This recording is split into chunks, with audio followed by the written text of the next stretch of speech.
This is gonna be a good week. We are moving through a bunch of the Chevelles. Like actually by the end of this week, we should be driving my car, the prototype. It should be out there. We should be enjoying it, checking it out. It's been a wrestling match getting that baby. I mean, I could give you a list. I think I already did of the things that went wrong, but I think we're through the thick of it. I just set the right stance on it. So I sunk in the weeds a little bit, because you get to choose that too. If I build you a car, you say I want stock or I want to sink it the weed, you know, all that stuff. So I put 2-inch drop spindles on it, man. Take that thing for a burn, see how that thing. I got the tuning right. Oh man, and it's been crappy weather out, so it's been a drag. Come on, if you like Chevelles, you might like what we're doing with Restoration Revelations off the Chevelle world.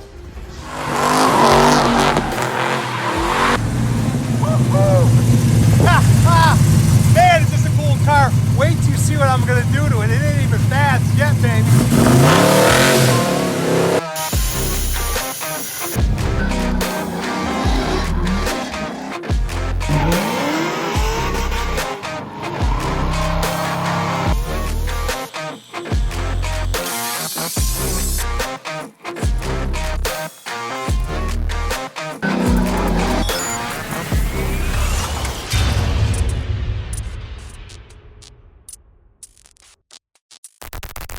Sarah, come here.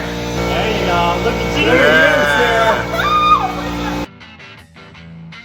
Just checking to make sure you're not getting any binding. We got to relay out the garage today because our goal is to get that body on the chassis over there. We just got to wiggle around. But this one, we're going to actually put on here so we can set the suspension and the ride height for the final time. Good job, Sarah. You're approved.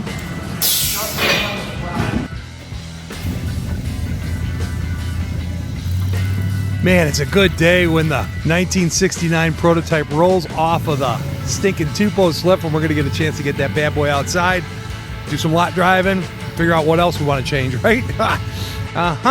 And then we're going to go ahead and put the 70 on the two-post lift. You got to put that body on there first, and then you can roll that chassis under it. You might see something out of order. You goofballs. What did you do? Came to work for you. Yeah, no, that is a problem. But what did you just do? Chuck, do you know the problem? Carriage before the horse? Carriage before the horse. No, Yeah. Really? How are you going to get the body on the two-post? I'm not interested in doing the body right now. I gotta make brake lines and stuff. You didn't need to do that on the left. I do, indeed. No, you don't. I love it when the plan comes together. For the first time, this is actually the first production car that we are mating that body back with the chassis. There's a lot of things we had to do and undo when we built the prototype, but this time, man, I am impressed. Actually, we kept like a logbook of all the things that were a challenge for us and the order that we put them together. If you recall last time, we had everything from the trans mount that we didn't like to rebuilding that part of it, and then the fuel lines, the brake lines had to go between the body and the chassis. We missed that one. Jeez, it seems simple, doesn't it? Okay, let's see what Murph does for a living real quick. There he is. Murph! Wait.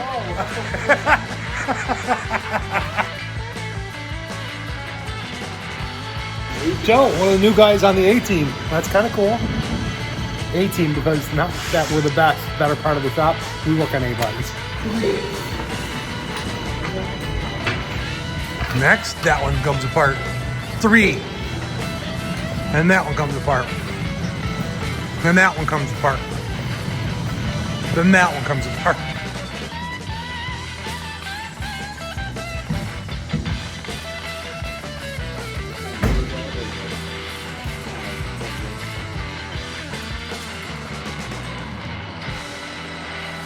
Oh yeah, Daddy likey.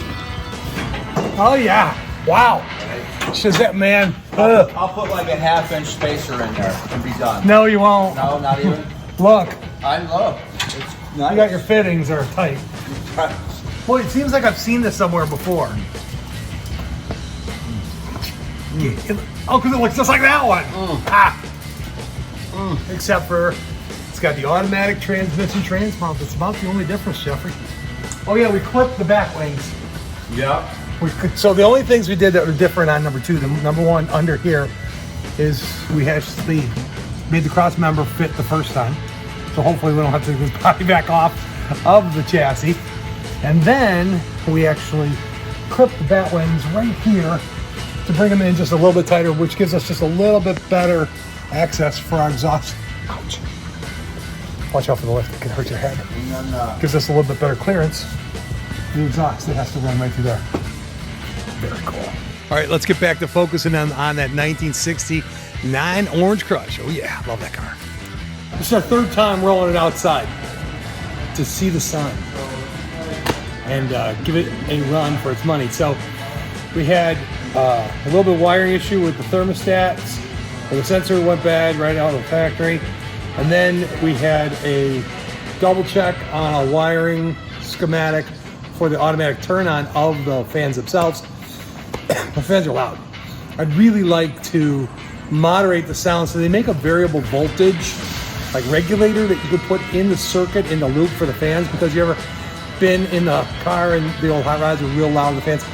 Still too loud for what I like, but it should work correctly. Last thing we did is, after we installed this lift on this side of the building, I wanted to set the ride height where I wanted it, okay, to still give me a good ride. So what we did is we actually installed 2-inch drop spindles on it, right? And I'm working with QA1 directly about setting the ride height. We've got about 0.8 degree of camber now in it. We've got the alignment set, and we're gonna actually roll it outside and hopefully do a little bit more than lot driving. Just to recap for you, when I'm talking about ride height, in a resto mod, I want to put it in the weeds a little bit. Now, I don't want to have problems going over speed bump, driving into McDonald's, and I don't eat fast food, but you know what I'm talking about, in the parking lot, that kind of, you don't want it scraping and have a problem going down the road. So you got to take into consideration the lowest point on the car. Right now, the lowest point on the car over there is actually the oil pan. Don't want to hit that, right? So we put the 2-inch drop spindles because what I'm trying, hello folks, what I'm trying to do is actually get the right ride height of the car. When I say ride height of the car, if you look at this, you can still see from the side of the car, you're still looking at the tires. See, I'll put my hand between there, like that. And then with the front, you can still see the whole outside of the tire. Again, you got about 3 inches between here and the top of the tire. Now, I am using the 15-inch rims on that car because I like the look. I also like it when it says BF Goodrich Radial TAs or Cooper Cobra, Super Snakes, or whatever. I like that look in the vintage of the car, which is different than a lot of guys will do on a resto mod. A lot of guys making those resto mods have big, huge rims and small sidewall. I'm just not a fan. I think it's an iconic looking car, a 70 Chevelle, 69 Chevelle. I think they're beautiful. I like the white letters to go with those cars, so it maintains that period correct kind of feel and look of the car without going to a really small rubber. Now, if you want me to build your one with small rubber, we can do it, and a bigger rim, I don't care, it's your car. I'll sink that baby in the weeds too. But for my choice, I like to sink the car in the weeds a little bit, make sure, gotta get the right angle right on the upper lower control arms. We got that set. So I'm really close and excited to see. And we just set the alignment, string alignment here, so it kind of should be drivable. I'm hoping it's drivable. Like, I want to get it out there a little bit and feel it. I got to tune more, but this is part of the driving suspension. But some of the time that I've taken on this one is to set it a little bit in the weeds, even with those Kragers and those 15-inch rims. You'll see. When we get off the lift and we put it like next to this one or next to a standard Chevelle, you'll see there's a big difference. That's a resto mod to me. Drivable, comfortable, reliable, and just cool. Just super cool. We're that close. I'll let you know. We're going to start it up right now.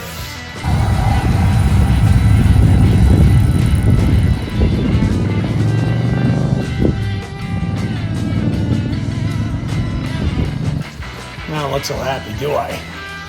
Well, I'm not too proud to tell you when I messed up.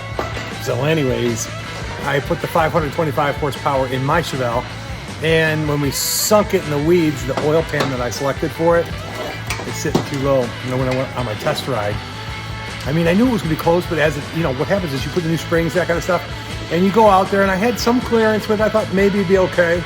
We'll just do a test ride on it.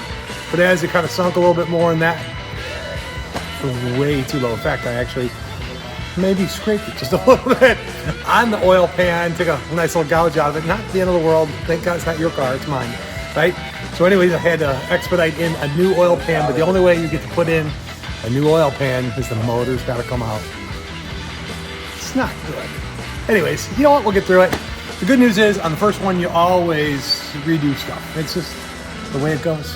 What I learned on this one, I'm definitely not doing on that one. That one has not gone in reverse yet. Well, it has reversed. It just hasn't gone backwards yet. Well, there's a dirty job around here. We know who we're going to call. The woods teacher. He'll get to it. Very important to keep your face covered when you're blowing this crap out because it's just as bad as, asbestos.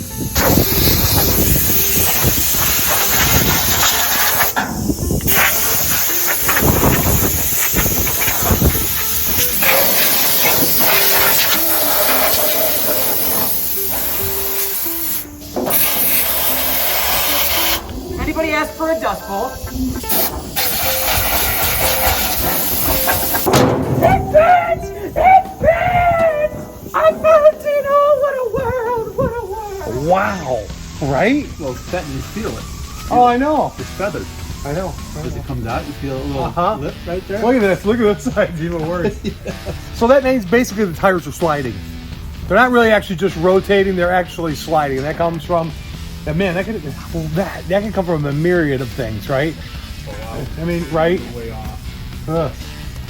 Yeah. He's got a nice setup, but somebody didn't set it up nice. Does that make sense? Hey, speaking of being set up nice, I really enjoy the fact that the people you work with and the environment you work in, you live there. Let's hop to a flashback and we'll show you.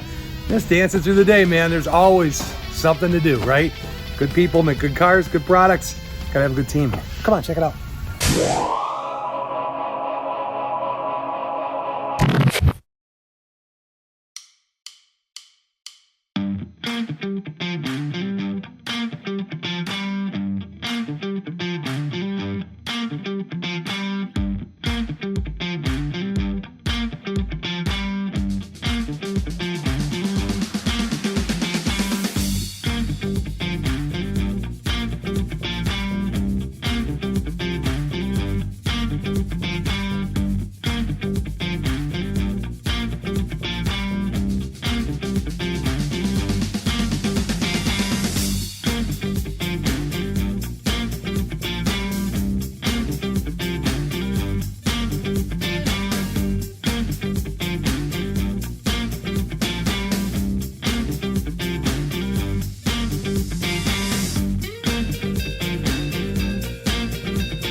So today's the day. I think it might be the first time we ever actually are working on a customer Shelby. Now I got a Shelby, 68. This is a 66 legitimate Shelby that is documented like crazy.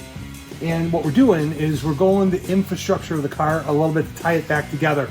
It's been raced, it's been ridden hard, putting away wet for a little bit. It's got a lot of modifications to the original floor pan for racing reasons. So the owner of the car loves this car and he wants to put it back totally to factory. So we have ordered a brand new floor right over there. But to get that new floor into the car takes a lot of work. First thing we had to do is get it, keep it on its wheels, right? And then we started stripping it out. So we stripped out the interior and then we had to brace the whole inside of the car. The reason you have to brace the inside of the car is if you cut the floor out of a car, it's gonna move. And if it moves, your panels aren't gonna line correctly, and it's just gonna be an awful mess. guys that brought me cars before that I didn't even want to touch because we knew that we couldn't fix it without going like this. Now, this is a great car and it's a vintage collectible, gorgeous. It's a traditional white with a blue stripe. It's signed by Carol Shelby, which I actually knew and actually did work with in an engineering project. That's another story. But anyways, so you take it, you leave it on the wheels, and then you brace the whole inside of it. Let me show you.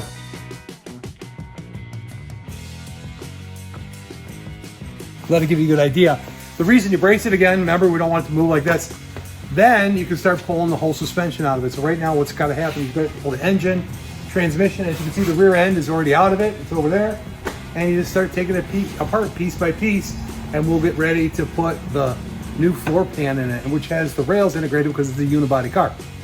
Did I go too fast or too slow? Anyways, you can watch it. I'll tell you more about it as you go a little bit fast forward and kind of really check it out. Anyways, gorgeous 66 Shelby Mustang in the fold and on its go. As you can see by the way we approach our remanufacturing or restoration process, it's all about the timing and what comes first and what goes first. You get a good set of guys and a lot of experience, you can really minimize the problems that you can make for yourself. So you can see that we're taking that floor out of that bad boy, the engine out of it, and the timing is extremely critical to actually get it in the right sequence. And I think we're really knocking it out of the park on this bad boy. You're a good girl. Hey, on the next episode, you're going to find out exactly why we have the ghost gray in the ghosty graveyard. I'll tell you all about it. Thanks for tuning in. Like, subscribe, follow us along on YouTube. We got some really cool stuff happening. It's been a good ride. See you next week.